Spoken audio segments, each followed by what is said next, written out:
This episode of The Blind Film Critic is brought to you by Unique Energy Drink. What makes you unique? Suicide Squad? More like Screwicide Squad. Coming out of the theater, I had mixed emotions. I really did. Part of me had a great time and had a lot of fun, and part of me just wasn't interested. So first, let's talk about some of the things I liked about this movie, because there were many things to enjoy. There were some great characters and some great performances too. I think Margot Robbie was probably my favorite. Every time she was on screen, I just loved it, and her character was so well defined and just kind of nutty and strange and really likable too. Will Smith wasn't bad in this one, you know? He did okay, but he did a lot of that stuff that you sort of expect Will Smith to do. You know, but the nice thing about him is I feel like he's matured a little bit. Viola Davis was good in this too. She was real believable as this government agent. I bought it the whole time. It didn't seem like they gave her quite enough to do. She seemed a little bit flat, but all in all, I really enjoyed her performance.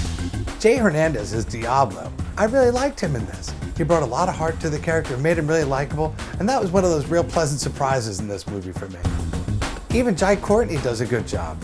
Now you may know him from films like Terminator Genesis and A Good Day to Die Hard. Now it feels like he takes away from those films, but in this film, he actually adds something to it. Well, it is a backhanded compliment if I ever heard one, huh? Sorry there, Mr. Courtney. They took a lot of time to set up these characters and introduce you to them. And I always find that very important, because then you get to know a character and sort of be attached to them. Soundtrack for this movie is fantastic. There's a lot of good music that everybody's gonna recognize.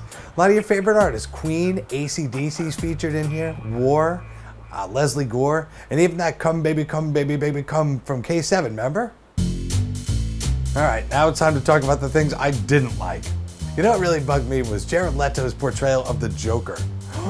Oh my God, was that over the top.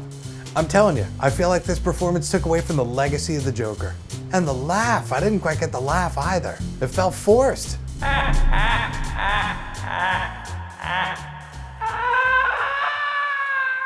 felt like if Jared Leto pushed anymore when he was doing the Joker's laugh, he was gonna have a baby. I thought Killer Croc was ridiculous. I didn't feel like there was any heart to it. I felt everything he did was kind of forced.